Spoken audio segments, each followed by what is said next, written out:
नमस्कार, SBT news में आपका स्वागत है। पेश है 10 जून सोमवार दोपहर 3:15 बजे राजस्थान की 15 बड़ी खबरें। सबसे पहले एक नजर डालते हैं आज की हेडलाइंस पर। 7 राज्यों की 13 विधानसभा सीटों पर उपचुनाव का किया ऐलान, 10 जुलाई को होगा मतदान। मणिपुर में सीएम के काफिले पर हमला, 2 सुरक्षाकर्मी घायल। 10 ग्राम 24 कैरेट सोना 1008 रुपये सस्ता हुआ। आम आदमी पार्टी को सुप्रीम कोर्ट ने दी 2 महीने की मोहलत। केंद्रीय मंत्री सुरेश गोपी कैबिनेट में रहना नहीं चाहते, शपथ के बाद बोले फिल्मों में काम करना है। और अब खबरें विस्तार से सुनिए। भारत निर्वाचन आयोग ने बिहार, पश्चिम बंगाल, तमिलनाडु, मध्य प्रदेश, उत्तराखंड, पंजाब और हिमाचल प्रदेश में 13 विधानसभा क्षेत्रों में रिक्तियों को भरने के लिए उपचुनाव कराने का निर्णय लिया है। चुनाव 10 जुलाई को होंगे और मतगणना 13 जुलाई को होगी। चुनाव को लेकर भारत निर्वाचन आयोग ने घोषणा कर दी है। यह उपचुनाव 10 जुलाई को बिहार की 1, बंगाल की 4, तमिलनाडु की 1, मध्य प्रदेश की 1, उत्तराखंड की 2, पंजाब की 1, हिमाचल की 3 सीटों पर मतदान होगा। चुनाव आयोग के मुताबिक इन सीटों पर नोटिफिकेशन 14 जून को जारी होगा। नामांकन की आखिरी तारीख 21 जून होगी। नामांकन की स्क्रूटनी 24 जून को होगी। नामांकन वापस लेने की आखिरी तारीख 26 जून तय की गई है। वोटिंग 10 जुलाई को होगी और नतीजे 13 जुलाई को आएंगे। मणिपुर के कांग पोकली जिले में कोटलैंड के पास उग्रवादियों ने मणिपुर के मुख्यमंत्री एन बीरेन सिंह की एडवांस आरोपी टीम पर हमला कर दिया। जब हमला हुआ तब मुख्यमंत्री काफिले में नहीं थे। मुख्यमंत्री का मणिपुर के हिंसा प्रभावित जिरीबाम जिले का दौरा करने का कार्यक्रम है, इसलिए मुख्यमंत्री के रवाना होने से पहले एक एडवांस टीम भेजी गई थी। जब सुरक्षा काफिला कोटलैंड पहुंचा तो संदिग्ध मिलेनियम ने काफिले पर गोलीबारी शुरू कर दी, जिसमें 2 सुरक्षाकर्मी घायल हो गए। सोने चांदी की कीमत में आज गिरावट है। India Boolean and jewellers association के अनुसार 10 ग्राम 24 कैरेट सोना 1008 रुपये सस्ता होकर 70,905 रुपये पर आ गया। वहीं 1 किलो चांदी 1,992 रुपये घटकर 88,543 रुपये में बिक रही है। सुप्रीम कोर्ट ने राउज एवेन्यू स्थित आम आदमी पार्टी दफ्तर को खाली करने की तय तारीख बढ़ा दी है। आपको अब करीब 2 महीने का अतिरिक्त समय मिल गया है। सुप्रीम कोर्ट ने दफ्तर खाली करने के लिए 10 अगस्त की समय सीमा तय कर दी है। साथ ही यह भी साफ कर दिया है कि यह अंतिम मौका है।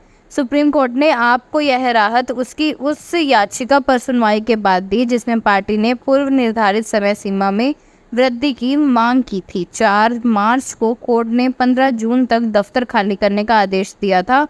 कोर्ट ने आपसे कहा कि यह अंतिम बार मौका दिया जा रहा है और यह शपथ पत्र दिया जाए कि संपत्ति को 10 अगस्त तक हैंड ओवर कर दिया जाएगा।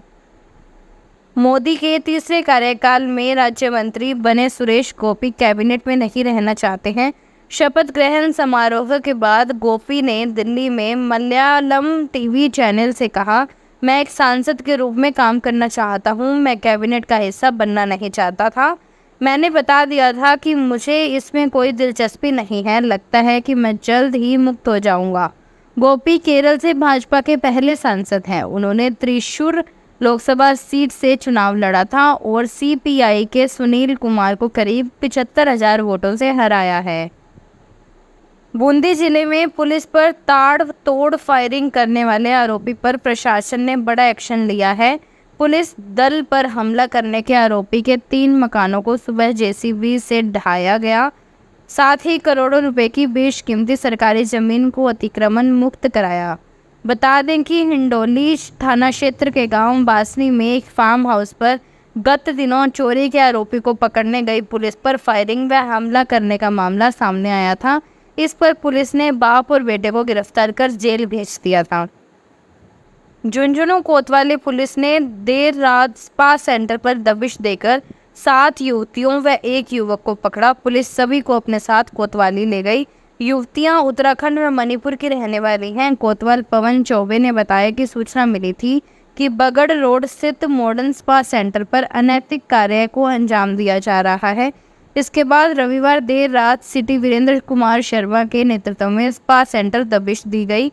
तलाशी के दौरान 7 युवतियां मिली। सभी युवतियां दूसरे राज्य की रहने वाली हैं, जबकि एक व्यक्ति खाना बनाने वाला मिला। सातों युवतियों व खाना बनाने वाले व्यक्ति को पुलिस कोतवाली ले आई। एनडीए सरकार के गठन के बाद अब बीजेपी प्रदेश स्तर पर बड़े बदलाव कर सकती है। सुगबुगाहट इस बात को लेकर है कि राजस्थान बीजेपी में नए प्रदेश अध्यक्ष की नियुक्ति हो सकती है। इस बार लोकसभा चुनाव में बीजेपी की हार के बाद यह संभावना प्रबल होती नजर आ रही है। हालांकि जानकारों के मुताबिक प्रदेश में सोशल इंजीनियरिंग को देखते हुए भी बीजेपी नया चेहरा ला सकती है। चंडीगढ़ एयरपोर्ट पर फिल्म अभिनेत्री और हिमाचल के मंडी से सांसद कंगना रनौत को थप्पड़ मारने के मामले में पुलिस ने एक एसआईटी का गठन किया है। इस सज्जद का हरवीर सिंह अटवाल एसपी सिटी मोहाली को इंचार्ज बनाया गया है। एयरपोर्ट के डीएसपी कुलजिंदर सिंह और थाना प्रभारी पैरी विंकल को भी शामिल किया गया है। 3 सदस्यीय कमेटी अब इस पूरे मामले की जांच करेगी।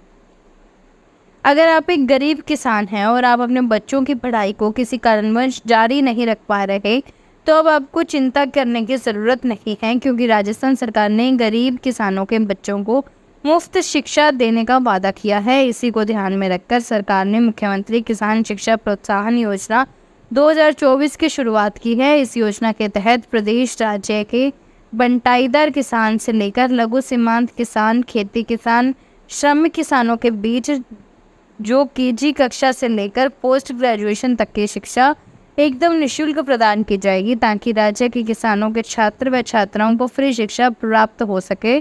वह किसी भी कारणवश अपनी पढ़ाई बीच में नहीं छोड़ें और अपने पैरों पर खड़े होकर आत्मनिर्भर बन सके।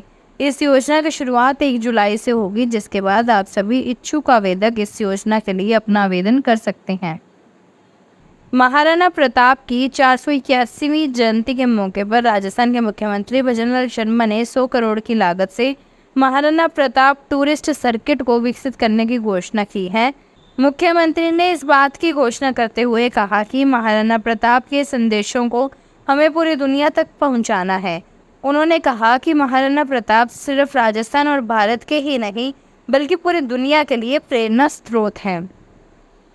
राजस्थान में सर्वाधिक ट्रक ट्रोलों वाला गांव रासीसर बीकानेर के नोखा उपखंड क्षेत्र में है। इस गांव के ट्रकों और बसों से सालाना 5 करोड़ का राजस्व सरकार को टैक्स के रूप में मिलता है। गांव की आबादी भले 15,000 है, लेकिन करोड़ों रुपए की कीमत के 1500 ट्रक ट्रोले और 125 बसों के मालिक यहाँ रहते हैं। यह प्रदेश का इकलौता गाँव है जहाँ इतने ट्रक और बसें हैं कि इसके लिए नोखा में अलग से डीटीओ कार्यालय ही खोलना पड़ा।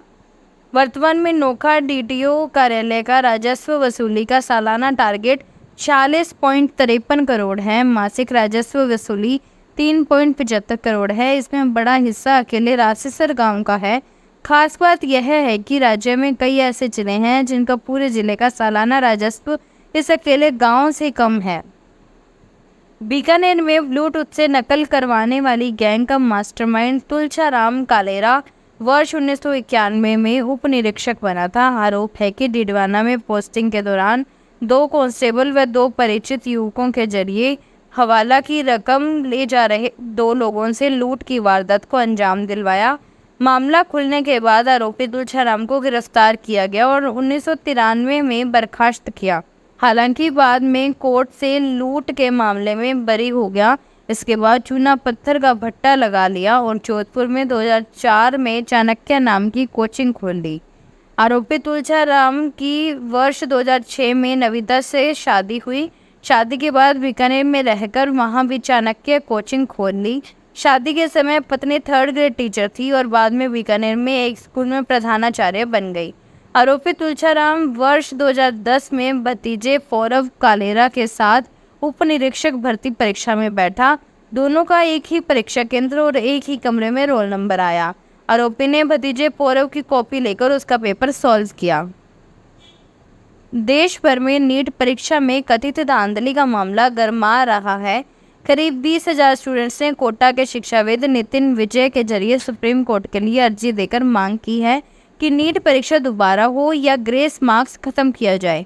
नितिन विजय ने रविवार को बताया कि नीट एग्जाम में अनियमितताओं को लेकर चलाए जा रहे डिजिटल सत्याग्रह के तहत 20,000 स्टूडेंट्स ने शिकायत दी है। वे शनिवार को याचिका देकर दिल्ली गए थे। सोमवार को सुप्रीम कोर्ट में याचिका दायर होगी। राजस्थान में प्री बीएड परीक्षा रविवार को शांतिपूर्ण संपन्न हुई। इस परीक्षा को लेकर राज्य में कुल 1055 परीक्षा केंद्र बनाए गए थे। वहीं राजसमंद में कुल 7 परीक्षा केंद्र थे। प्री बीएड परीक्षा में 3,542 परीक्षार्थियों ने परीक्षा दी। परीक्षा को लेकर केंद्रों पर सुरक्षा के पुख्ता इंतजाम रहे। परीक्षा के दौरान गठित किए गए उड़न दस्तों ने केंद्रों की समय समय पर जांच की। फिलहाल इस बुलेटिन में इतना ही। फिर हाजिर होंगे और बड़ी खबरों के साथ। तब तक के लिए देखते रहिए एसबीटी न्यूज। धन्यवाद। अगर आप भी अपने आसपास की छोटी बड़ी और महत्वपूर्ण खबरों से अपडेट रहना चाहते हैं तो सब्सक्राइब कीजिए हमारे चैनल एसबीटी न्यूज को और प्रेस कीजिए बेल आइकन पर।